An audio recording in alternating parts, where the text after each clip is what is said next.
আমি প্রার্থী হয়েছি, এটা আমার কাছে অনেক যন্ত্রণার, অনেক কষ্টের, অনেক বেদনার। কিন্তু আমি পদ্মফুল চিহ্নে এসেছি। এটা পানিহাটির বাসীর জয় হবে। আমি একা কিছুই করতে পারবো না। এটা সমস্ত পানিহাটি বাসী জিতবে আমি জিতলে।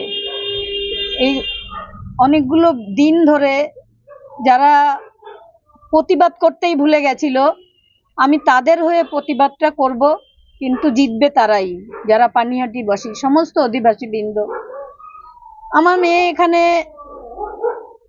ডায়মন্ড এই যে চেম্বার করতো, সেখানে সে অনেক পেশেন্টকে চিকিৎসা করত এবং ও বলতো যে মা, কারো কাছে কিছু চাইতে নেই, দিতে হয়। সেই জায়গাটা থেকে ও ডাক্তার ছিল, যেমন পরিষেবা দিত, আমি তো সেটা পারবো না।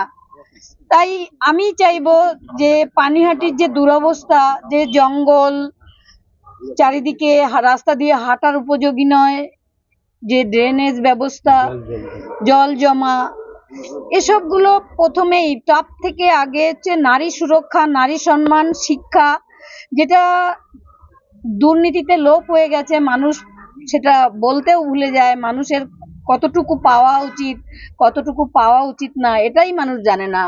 মানুষের সচেতন হওয়া দরকার। সেই মানুষকে সচেতন হবে এবং পানিহাটির মানুষই জিতবে। বিচার আমি পাবো, সেই মানসিক দৃঢ়তা আমার কাছে আছে। আমার তো একটা মেয়ে হারিয়েছে, তাকে আমি সুরক্ষা দিতে পারিনি, কিন্তু সেই রাতের যে যন্ত্রণাটা সে পেয়েছিল, সেটা আমার থেকে অনেক বেশি, অনেক বেশি। একা কাউকে খুঁজে পায়নি, শুধু মা বাবা হয়তো চিৎকার করেই গেছে।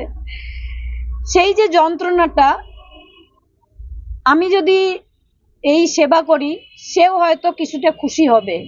14 তারিখ যখন রাত দখল হয়েছিল, তখন কোনো জাতি, ধর্ম, বর্ণ, কোনো কিছুই ভেদাভেদ ছিল না।